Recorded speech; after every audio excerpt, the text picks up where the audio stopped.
Para você, a minha terceira pergunta, última, antes de que surjam outras dos nossos queridos que estão no público.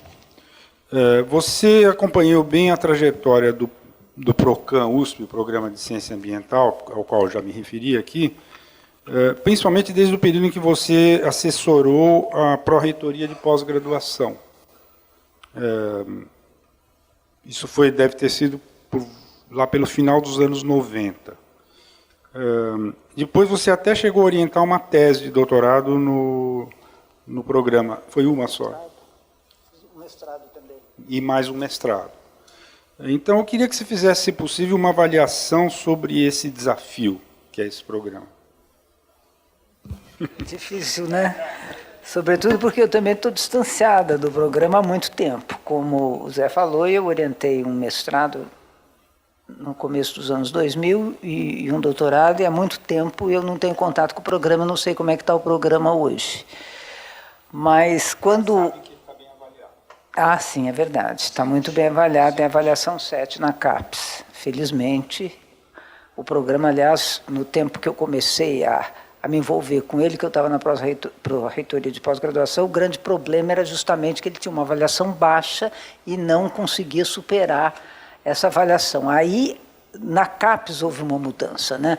O programa era avaliado dentro dos comitês disciplinares, então havia essa dificuldade de comitês disciplinares avaliarem um programa que era multidisciplinar ou transdisciplinar, ou se pretendia transdisciplinar. Quando foi composto o Comitê de Ciências Ambientais, ou não sei se chama assim, né, Ciências Ambientais ou Ciências da Sustentabilidade, aí eram pessoas com uma outra visão, não é, das coisas, e aí o programa foi de vento em popa, foi sendo cada vez mais bem avaliado, e chegamos então à nota 7. E o programa, como eu participei disso tudo, o programa também foi aprendendo... Também foi aprendendo... Como é que ele precisaria agir para ser bem avaliado? Bom, eu fico pensando no seguinte, que é um desafio realmente muito grande, um programa que se pretende transdisciplinar, porque pesquisa, se a gente olha as revistas... Eu me ative aqui a uma revista importante que chama Ciência da Sustentabilidade, uma revista que vem desde 2006, quer dizer, já tem um bom tempo, né, mais de 10 anos.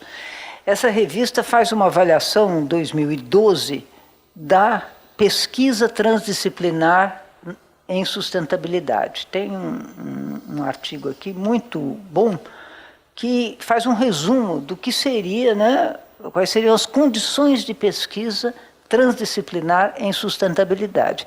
E a primeira coisa que ela aponta é que uma pesquisa desta natureza tem que ser uma pesquisa de um coletivo.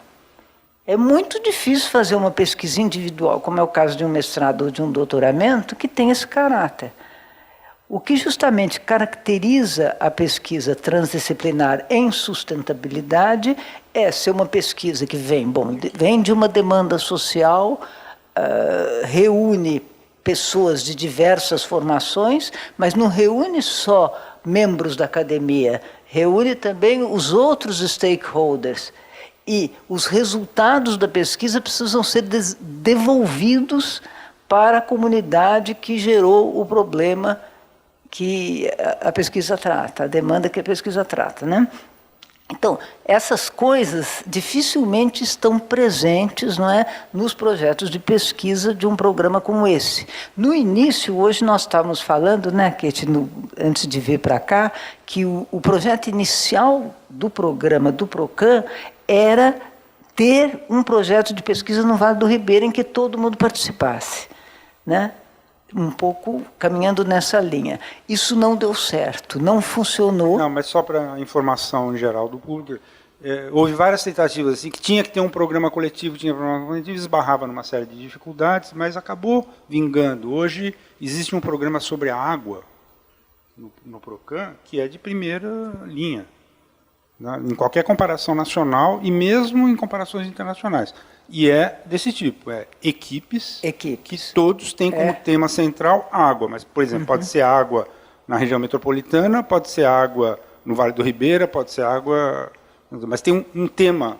Sim, que unifica... mas mais do que um tema, precisa ter uma equipe multidisciplinar que trabalhe no tema, não é?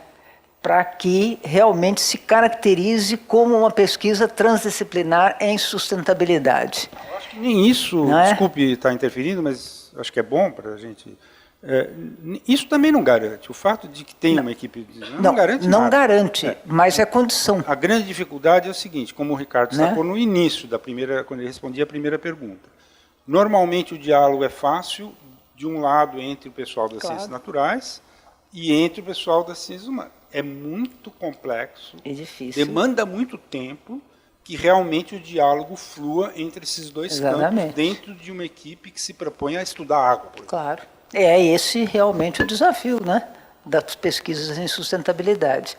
Então, eu vejo isso, que esse é um impasse dos programas de mestrado e doutorado em sustentabilidade. Eu não sei como funcionam os outros no Brasil, não tenho ideia, mas acho que dificilmente é possível montar um programa de pesquisa e colocar os alunos todos trabalhando juntos, né, da área de humanidades e da área de ciências da natureza, para que haja esse diálogo. Então, a minha avaliação é essa.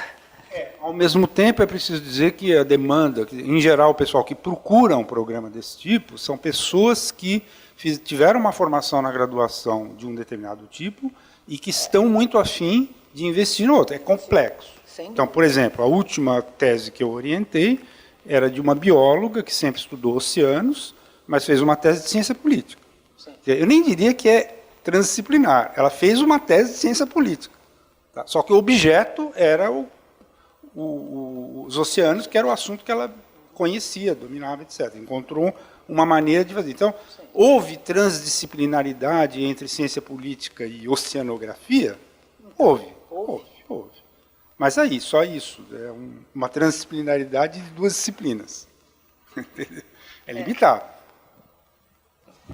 Mas o desafio, o grande desafio, assim, como você destacou, orientar teses que sejam transdisciplinares, em geral é assim, no máximo, a pessoa pode conseguir dominar duas.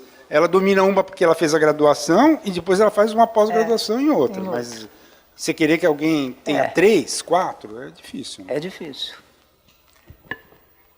Mas... Vamos nessa. É isso. Não, é que isso não pode ser... justamente, teve uma época, eu me lembro, no próprio PROCAN, que tinha muito essa ideia, a tua dissertação, a tua tese tem que ser transdisciplinar. E isso é absurdo. Isso é completamente absurdo. Por quê? Porque a inter- ou transdisciplinaridade, ela é a arte, como diz Edgar Morin, a generosidade de ser capaz de formular questões que tenham que ser respondidas por um trabalho de equipe conjunto, como você está dizendo. E aí a arte também de saber retirar dos trabalhos especializados na resposta a essas questões, de conseguir trazer resultados sintéticos.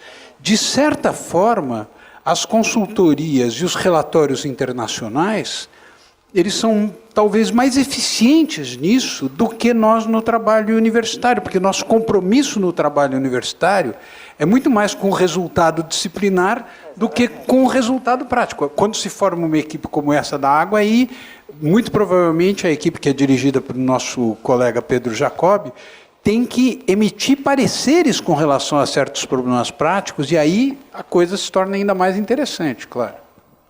Muito bem, então, nós temos um pouco mais de meia hora agora para tentar discutir com os que quiserem levantar questões, intervenções, fazer perguntas.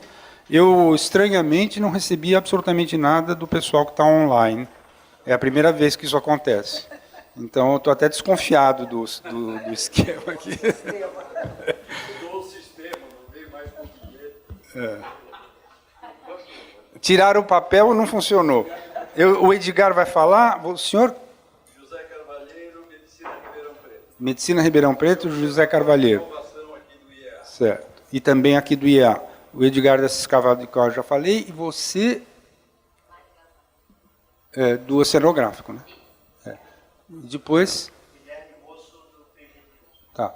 Eu vou fazer o seguinte, eu vou dar uma palavra a cada um de vocês, não todos, porque aí pode ficar muita coisa, mas vocês mais ou menos vejam, me fazem sinais e tal, assim, talvez de 2 em 2 para facilitar, acho que são uma meia dúzia, então, tudo bem? O Edgar é o que está na frente e o que levantou primeiro, então ele começa. Obrigado por estar aqui. Acho uma ocasião... Acho que não está ligado. Uma ocasião excepcional da gente voltar a lembrar do texto do Charles Snow, que é um texto praticamente desconhecido na área das ciências sociais, ninguém lê esse negócio, e é um texto, um autor que eu sempre incluo nos meus cursos, nas minhas reflexões.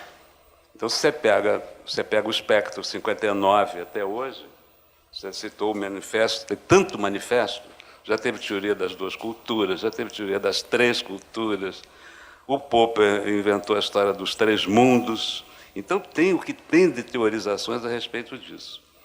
E eu acho que nós avançamos pouco na universidade para transdisciplinarizar os conhecimentos, acho isso. Mas a minha intervenção vai no sentido um pouco mais de humor. Eu sei esse texto, essa conferência do Snow quase de cor. Tem um pedaço no final da conferência que ele afirma o seguinte: nenhuma sociedade será capaz de se pensar com sabedoria se não juntar as 2 culturas. Essa frase termina a conferência. Depois, na segunda resposta, na resposta que ele deu, ele radicalizou essa afirmação, mas a afirmação continua a mesma. Eu repito, nenhuma sociedade será capaz de se pensar com sabedoria se não religar as 2 culturas. Porque, de um lado, o Ricardo apontou bem, os cientistas sociais são naturofóbicos, enquanto que do lado de lá, das ciências ditas naturais, são sociofóbicos. Então, é uma coisa quase intransponível. Mas a minha pergunta mais bem-humorada vai no seguinte sentido: se nós pudéssemos teletransportar o Charles Snow para agora, se ele sentasse aqui ao meu lado, o que vocês acham que ele diria das 2 culturas? Tendo em vista o panorama não só do Brasil, que é trágico, sob todos os pontos de vista, mas o que o Charles Snow diria? Será que ele diria faria a mesma afirmação? Nenhuma sociedade é capaz de se pensar com sabedoria se não juntar as 2 culturas. O que vocês acham dessa minha intervenção? De teletransportar o Snow para cá e ele nos brindar com uma conferência Ciências e 2 Culturas, versão século XXI. Eu acho que ficaria de queixo caído. Vamos pegar mais uma só. E aqui as reações podem ser divergentes. Carvalheiro, Instituto IEA, Observatório de Inovação. Primeiro fazer um comentário do Procam, porque eu era do Prolan. Então eram os dois programas de pós-graduação de integração entre disciplinas e entre unidades, não é? Embora eu fosse da Medicina de Ribeirão Preto, nós tínhamos ainda alguém da Faculdade de Saúde Pública, era um grupo pequeno nosso, por isso é que ele... Mas eu cheguei a orientar 3 mestrados, um deles um dos bons mestrados que eu orientei. Como todo mundo não sabe, traduzindo, Prolan era um programa semelhante para a América Latina. Integração da América Latina. América Latina. Um foi o meu orientado, fez uma análise do discurso do Banco Mundial e da Organização Pan-Americana da Saúde a respeito da saúde no continente. Então foi realmente utilizando a ideia de comunidade epistêmica, Foi um mestrado porreta, viu? Um dos que eu me orgulho de ter orientado. Portanto, eu era mais ou menos contemporâneo de vocês quando vocês começaram no PROCAN e eu estava no PROLAN. E mais ou menos na mesma época nós criamos na minha área a Abrasco, Associação Brasileira de Saúde Coletiva. Eu fui um dos fundadores e cheguei a ser um dos presidentes. Por que eu estou dizendo isso? Porque a gente se chama, porque ninguém sabe, é uma jabuticaba que é saúde coletiva, né? Então, quando nós fomos, quando nos foi exigido pela América Latina inteira, que diabo era isto, a gente criou a ideia de que era um mergulho transdisciplinar em problemas relacionados com a saúde e o bem-estar. Portanto, nós nos auto-intitulamos, como este venezuelano agora se auto-intitulou presidente, nós nos auto-intitulamos transdisciplinares e fomos construindo a nossa transdisciplinaridade no processo. Não veio o Naumar, ele não está aí não, né? Ah, está aí, pronto. O Naumar foi reitor da UFBA, está aqui como professor visitante, neste grupo que já foi mencionado, de estudar o ensino, e ele é, na nossa área, um dos autores de um texto conceitual sobre a transdisciplinaridade em saúde coletiva. Então, eu acho que nós estamos construindo a nossa transdisciplinaridade no processo. Não sei o que ele pensa. Mas o que eu queria comentar era o que a professora Sônia mencionou, do Lancet. É surpreendente, porque em janeiro, celebrando o centenário da morte de Rosa Luxemburgo, eles encomendaram do Instituto Rosa Luxemburgo da Alemanha um texto e publicaram no Lancet um texto que diz, entre outras coisas, que a globalização, no caso da saúde, globalização é a atualidade do imperialismo. O imperialismo se transformou no que se chama hoje globalização. E propõe que para a gente ter saúde tem que ter uma luta permanente, não pode... Para conquistar a saúde, eles usam as ideias da Rosa Luxemburgo de um século atrás, que nunca escreveu sobre saúde, mas aproveitam as ideias da revolucionária. Mas o que eu queria, na realidade, era, como vocês mencionaram o antropoceno, não é? Eu já vi dizer, não é? Li textos que dizem que ele foi uma etapa, que nós agora estamos numa outra etapa, que é o capitoloceno. E que este é que vai nos levar para a miséria. Eu queria que vocês comentassem. O capitoloceno.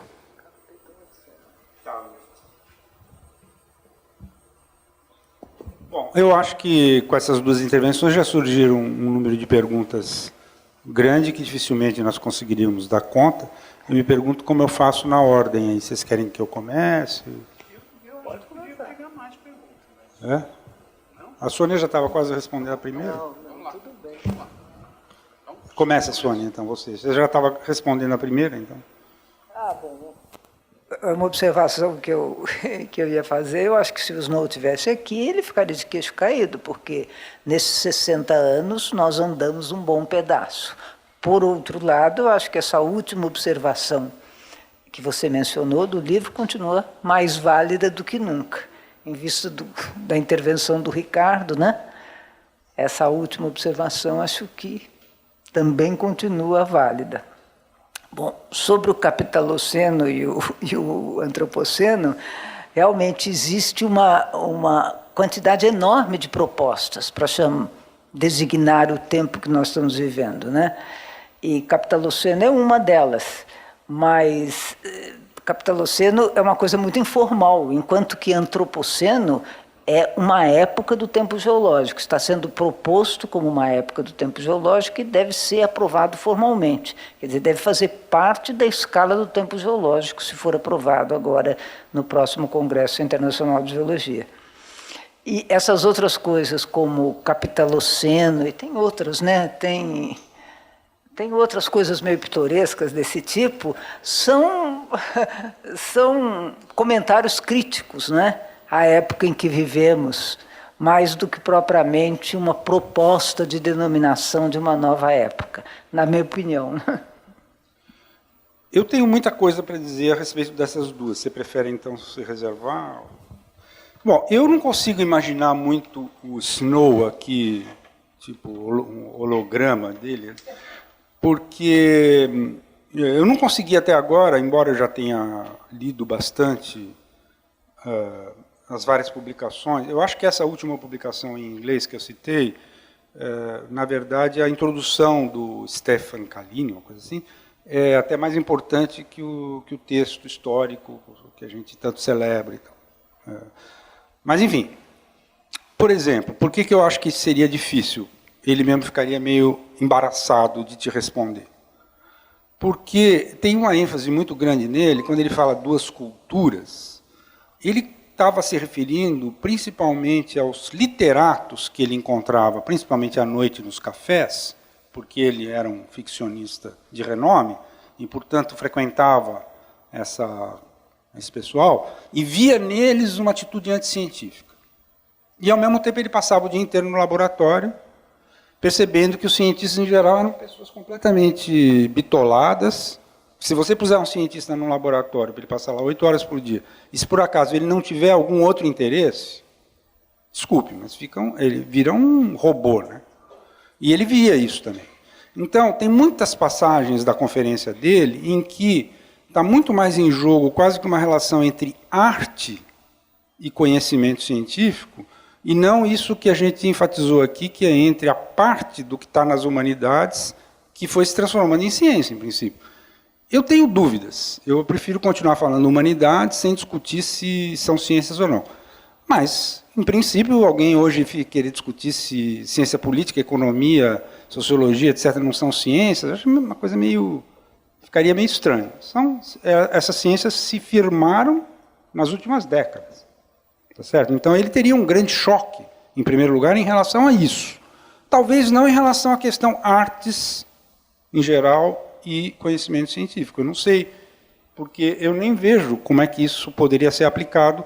Como a gente chamou transdisciplinaridade, nós já estamos usando a palavra disciplina, que não se aplica muito a artes, né?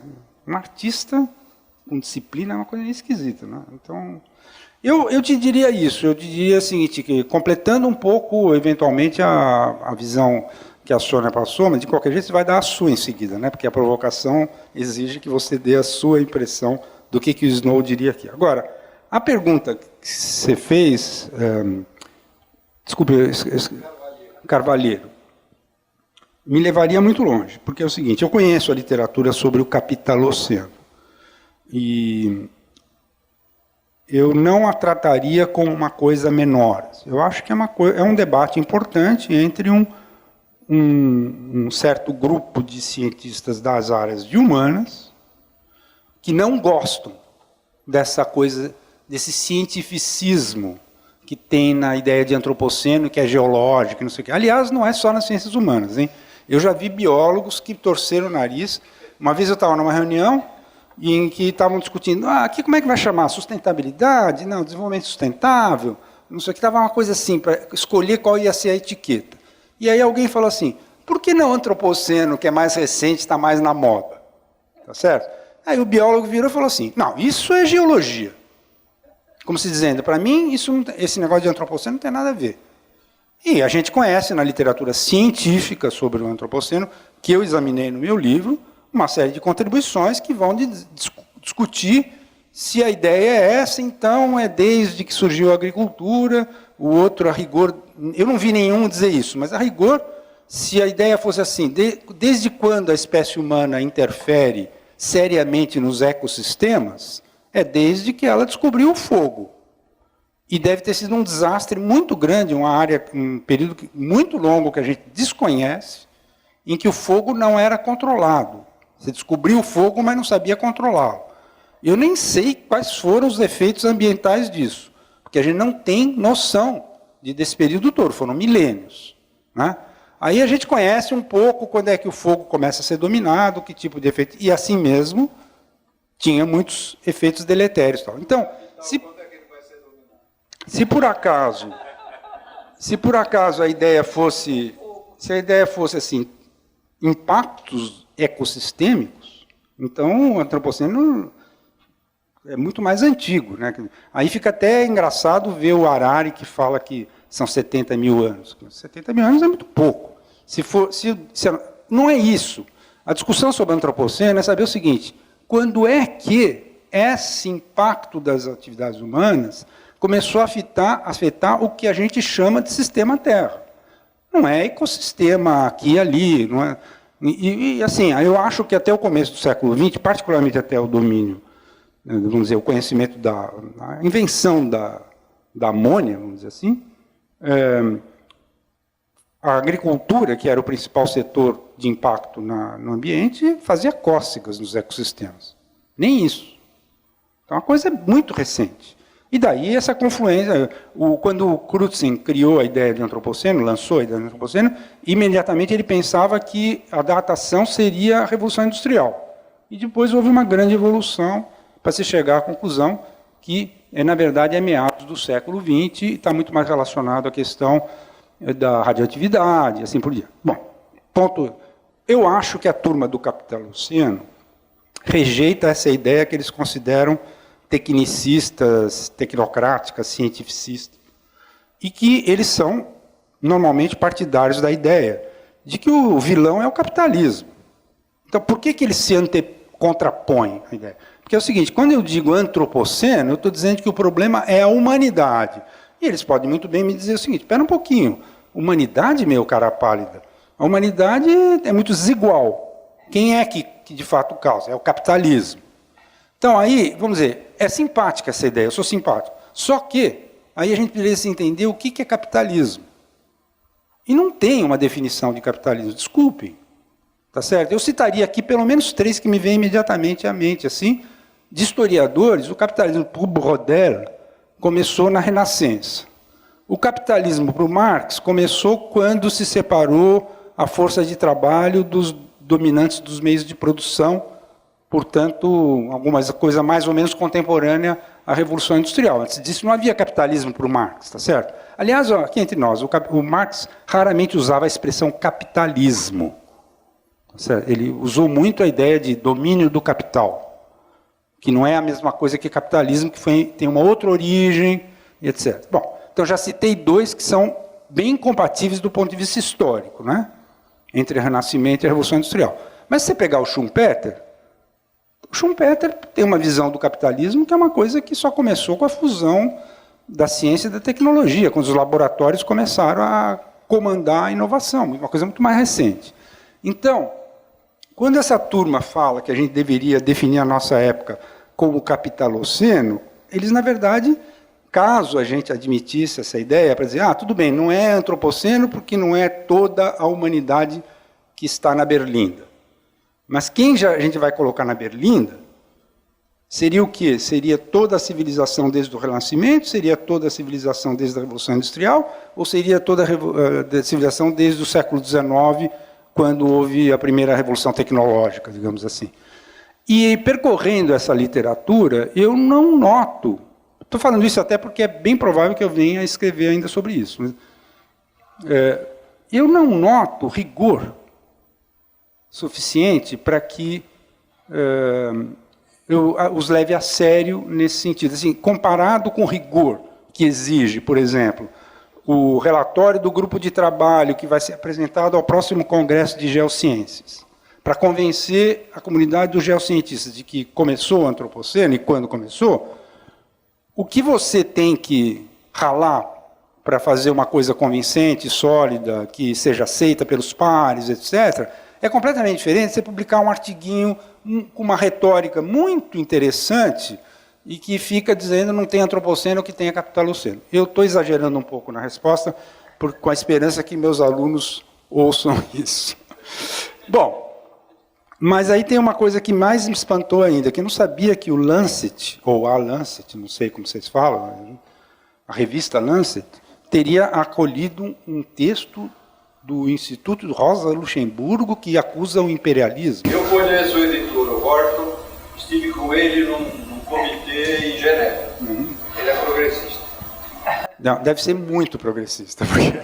Sabe por quê? Porque a Rosa Luxemburgo foi justamente um contraponto à teoria do imperialismo leninista. Tá certo? O Lenin é que formulou essa ideia de imperialismo.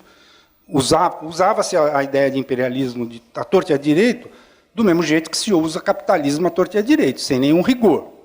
Tá certo? Agora, se tem algum teórico do imperialismo,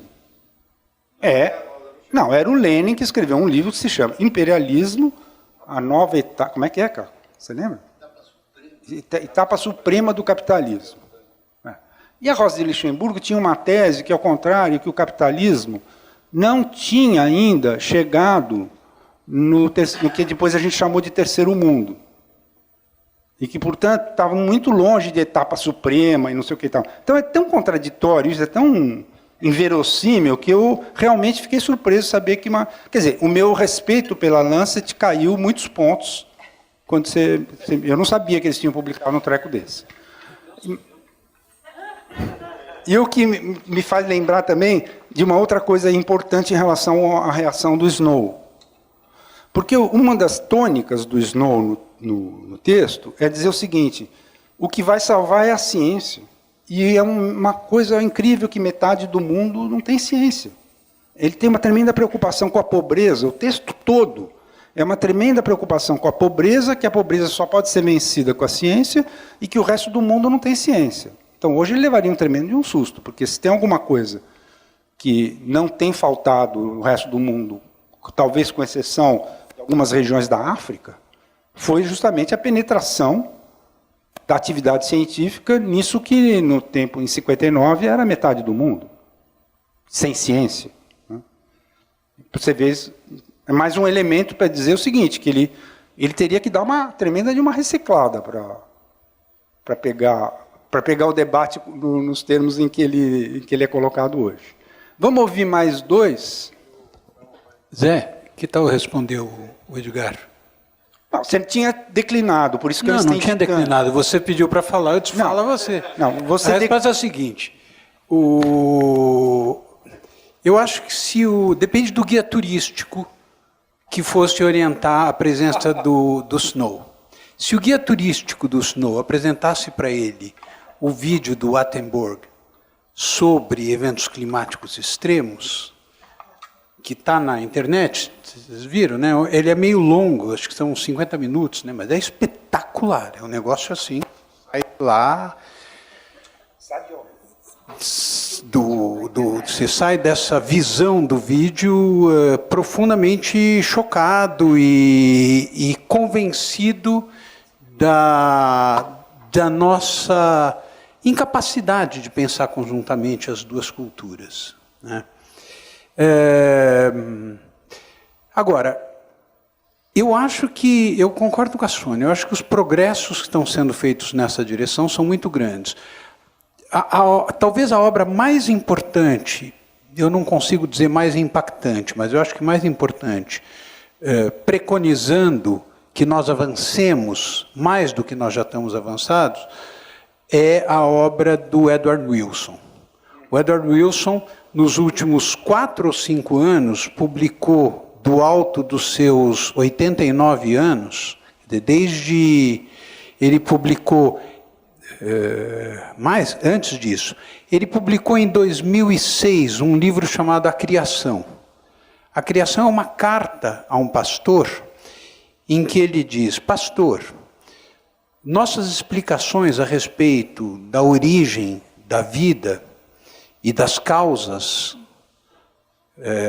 pelas quais a vida evoluiu são completamente diferentes. Mas nós temos em comum a obrigação ética, moral e pessoal de que nós queremos salvar a criação. E não é possível salvar a criação se nós não promovermos a integração entre ciências e humanidades. Nesses termos, ele usa Humanities e Science. E ele tem um livro intitulado Consciência, que é isso.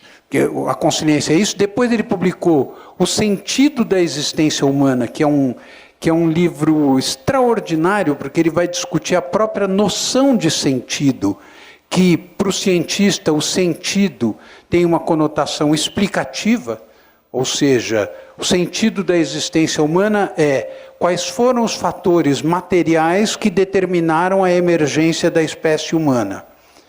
Mas é óbvio que essa ideia de sentido da existência humana é completamente insuficiente para a nossa existência. É claro, O sentido da existência humana significa justamente as questões metafísicas, filosóficas, fundamentais sobre por que nós vivemos, qual o sentido da vida, qual o sentido da morte, questões que estão muito além da ciência propriamente dito. E se nós não formos capazes de integrar essas duas dimensões, o sentido da existência humana puramente científico vira tecnocrático e o sentido da existência humana filosófico-ético fica uma coisa meio etérea. Eu acho, e o trabalho que eu venho fazendo em torno dos impactos da revolução digital corroboram essa minha impressão, de que nós estamos muito mais avançados do que estávamos quando ele publicou o livro, embora estejamos muito, muito aquém do mínimo necessário para salvar a criação, usando a expressão do Edgar Morin, do Edward Wilson. Com relação ao Capitaloceno, acho que o grande problema dessa história do Capitaloceno é você dizer o seguinte: isso vai resolver quando se acabar com o capitalismo. Em última análise é isso, está certo? Só que 50 anos, 30 anos atrás, até, digamos assim, até o fim dos anos 70, acabar com o capitalismo, ou transitar para uma sociedade, acabar com o capitalismo, parecia ser um conceito claro e distinto. Em que consistia acabar com o capitalismo? Consistia no fato de que a sociedade ia se apoderar dos grandes meios de produção e troca, que passariam a funcionar não mais pela lógica do lucro, e sim a partir da sua capacidade de responder a necessidades sociais. Tá? Hoje não há uma corrente relevante na política, na cultura, na economia, onde for, que preconize algo assim. Então, ninguém tem a menor ideia do que quer dizer acabar com o capitalismo. Então, eu acho que tem um lado meio de cortina de fumaça nessa história de dizer a culpa é do capital. Tá bom, a culpa é do capital. E daí? Você faz o quê com isso? Entende? Minha sensação é que um propagandismo que, em vez de te aproximar do conhecimento da realidade, te beneficia numa espécie de acolhida aparentemente confortável, que é eu sou anticapitalista, mas que não quer dizer rigorosamente nada. E eu acho que não é uma contribuição para conhecer o fenômeno que você está estudando. Esse é o meu ponto com relação. Valeu. Só que tem um problema, é o seguinte: eu não teria me estendido na minha resposta se eu soubesse que o Ricardo ia dar uma resposta tão longa, né? E nós temos 8 minutos para... Eu sei, mas eu quero dizer o seguinte: eu não teria falado. 4 minutos, nós temos 8 minutos e 3 ou 4 inscritos. Então eu vou pedir para vocês todos fazerem as perguntas e, na medida do possível, a gente responder telegraficamente. Fala, você. Tá, obrigada. Ok. Tá. A minha Mari Gazala, sou professora do Instituto Oceanográfico. Mais alto. Sou professora, não sei se isso depende de mim. Tá. Sou professora do Instituto Oceanográfico e também ligada aqui ao IEA, USP. Eu embarquei na interdisciplinaridade graças ao professor Ricardo Varmovai, com a sua disciplina na época do meu doutorado sobre interdisciplinaridade. Então, acho que eu mergulhei nas questões, né, específicas graças à condução, né, que o Ricardo fez naquela época. Gostei muito das duas exposições de ambos os professores e eu queria perguntar para o Ricardo, mas pode ser para qualquer um dos três, é claro, como que um engenheiro filósofo, né, esse perfil sugerido, né, pelo fundador da internet, ele avaliaria um relatório do IPCC, por exemplo. Que olhar específico um engenheiro filósofo faria de um relatório como esse do IPCC? E também o segundo comentário seria... talvez eu vou, então, fazer o comentário, mas também se dá tempo de comentar, ótimo, se não der, deixo aqui minha provocação, né, em relação a um programa de ciência ambiental ou de ambiente e sociedade, né, equivalente a um programa de ambiente e sociedade, se transformar num programa de ciência da sustentabilidade, que me parece que são coisas bastante diferentes, assim, de modo geral. Isso eu falo porque eu leciono sustentabilidade em várias disciplinas e algumas abertas à USP, então eu tenho alunos da economia, da geografia, da geologia, de várias, né, áreas diferentes, e a gente aprofunda um pouco essa discussão, e a gente percebe que a ciência da sustentabilidade, como é trazida hoje por essas revistas e por esses grandes grupos pensando, né, a ciência da sustentabilidade, me parece assim bastante diferente, né, em termos de estrutura e até epistemologia, podemos dizer, do que são a forma que a gente estuda a questão de ambiente e sociedade, né, dessa integração, que eu acho que é o programa da USP Procan, pelo que eu sei, me parece que é uma diferença. O Ricardo vai responder. Quem era o seguinte aí?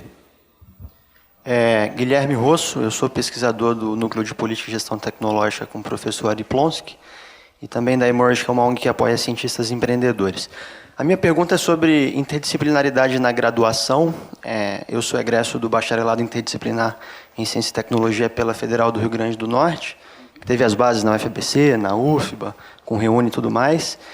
Já trabalhando desde o início com sistemas complexos, o que permitiu, por exemplo, eu ir para a física, estudar na graduação pelo Ciências Sem Fronteiras e fazer mestrado no programa de sistemas complexos da USP Leste com um orientador do curso de gestão de políticas públicas. E nas conversas se fala muito sobre os programas, Procan, por exemplo, os programas de pós-graduação interdisciplinares. Mas desde o surgimento dos bacharelados interdisciplinares aqui no Brasil, em 2007, 2006, está se criando uma nova geração de pessoas formadas já com isso desde a base, desde a graduação. Eu queria saber a perspectiva de vocês sobre como que vocês veem essa nova geração, unindo as duas coisas já na base, e se vocês já tiveram alguma experiência desse tipo com alunos ou de graduação ou egressos dessa graduação interdisciplinar. Essa eu poderia responder, se for o caso. Nós não vamos poder responder os três, todas as perguntas. Próximo. Ele não pediu, mas deixa eu só falar uma coisinha. Quem está falando é uma pessoa que tem vasta experiência em relação a essa última pergunta. Então, talvez fosse você responder, Naumar. Tá bom. Eu só queria chamar a atenção para esse prefixo de transdisciplinaridade. Ele tem um duplo sentido que pode ser interessante a gente captar e talvez trazer à discussão. Um é esse de atravessamento, que é mais comum. Trânsito, por exemplo. Mas tem um outro que é além. Lembrem que a Galha era cisalpina e transalpina. Quer dizer, tem o além da disciplina. Então, o conceito, ou pelo menos essa ideia que está se gestando, ela tem essa ambiguidade que é interessante para a gente explorar, que o que a gente está falando em transdisciplinaridade, em princípio, não se atém ao formato, aos limites das disciplinas. Só horizontal também. Exatamente. Eu acho que é só uma indicação para a gente... Agora, eu queria só propor que, não sei se está planejado, em algum momento a gente continuar, porque a discussão vai parar com questões maravilhosas. Bom, sobre isso teremos muito o que pensar. Porque é o seguinte, eu já tive iniciativas aqui que eu achei que iriam dar filhotes e acabaram não dando. Depende muito de... Mas, enfim, vamos pensar em mais um evento ainda esse ano. Posso fazer uma pergunta complementar à primeira e à segunda? Por favor. Pode ser sem microfone? Não, sem microfone não, porque está tudo sendo gravado e é um vídeo, né? Inclusive era bom você se mostrar para a câmera. Qual câmera? Estou brincando. Então, tá bom. Para ser rápido. Meu nome é César Riguetti, eu sou da iniciativa privada, mas eu sou engenheiro e... Filósofo. Tentando. Sou engenheiro e fiz doutorado na GV em administração, operações e sustentabilidade. Minha pergunta é simples. Se você pegar um jovem de 18 anos hoje, apaixonado por sustentabilidade, que acredita na causa, que quer saber o que eu vou estudar, eu encaminho ele para ciências ou para humanidades? Um pouco na linha da pergunta dela. Mais alguma? Ah, chegou uma? Ah, então, inclusive é do Sandro Schillwein, é impossível pronunciar direito o nome dele, Schillwein, e pelo visto é meio longa, né? Eu vou tentar ver se eu consigo ler aqui, embora o tempo já esteja estourado, ele mandou na última hora, mas eu não vejo aqui nem como é que desce esse negócio. Bom, vamos ver se dá pelo menos o começo. Eu vou dispensar os cumprimentos e tal. Com sua conferência sobre as duas culturas, o Snow não estava perguntando simplesmente qual deveria ser a relação entre as duas culturas, a humanística e a científica. O Snow também levantava vários outros questionamentos, como, por exemplo, que esperanças o futuro conteria ou reservaria para a humanidade. Uma pergunta que me parece não perdeu nada em validade ou atualidade, dada a crise socioambiental que vivemos. Apesar do que o professor Abramovay falou a respeito dos relatórios de avaliação global e do aumento da participação das humanidades nesses relatórios, o que é inegável, tenho a impressão que não ocorreu uma integração entre as culturas, também não na ciência do sistema Terra. Talvez até pela própria dificuldade de poder reconhecer quando isso ocorreria, quais seriam os contornos dessa integração, seria o que está acontecendo nos modelos de PCC, como a professora Sônia relatou, seria, por sua vez... Bom, uma pergunta muito longa, eu, infelizmente, ainda mais que nós já estouramos o tempo praticamente, deu para ter uma ideia um pouco da observação que eles. Eu proponho o seguinte, que a gente tente, cada um dos três, falar 3 minutos, entendeu? Começar pelo Ricardo, depois a Sônia. Eu acho que nós temos um problema muito sério na estrutura da nossa graduação. A quantidade de vezes que eu tive alunos que entravam no curso de economia e aí percebiam que não tinham nada a ver com aquilo, e aí você tentava convencer o cara, pô, foi tão difícil você entrar, fica, tal. Ó um exemplo ali, ó. Ali atrás tem um exemplo que eu não consegui convencer, um desertor, que, como eu dava justamente introdução às ciências sociais na economia, as pessoas diziam, não, então eu quero fazer ciências sociais. Mas por que ter que fazer esse tipo de escolha? É completamente absurdo. Por que o cara não pode fazer, como em universidades americanas se faz, que é uma formação básica e ampla, que inclui artes, que inclui música, etc. Tá certo? Enfim, então eu acho que esse é um problema e que muito difícil, vai ser muito difícil combater. Com relação à tua pergunta, quando me fazem essa pergunta, a resposta que eu dou não é pensa no que vai ser o futuro do mercado de trabalho quando você se formar, porque tudo que eu leio a esse respeito é que a gente não tem a menor ideia do que vai acontecer com o mercado de trabalho há 4, 5 anos. A resposta que eu dou é a seguinte, o que você gosta de estudar? Em que ambiente você gosta de estar? Com que tipo de gente você gosta de conviver? Isso é que vai ser determinante para você ser feliz na sua graduação e, portanto, sendo feliz na sua graduação, você poder assimilar os conhecimentos que ela vai poder te dar. E depois, deixa a vida me levar, como diz o Zeca Pagodinho.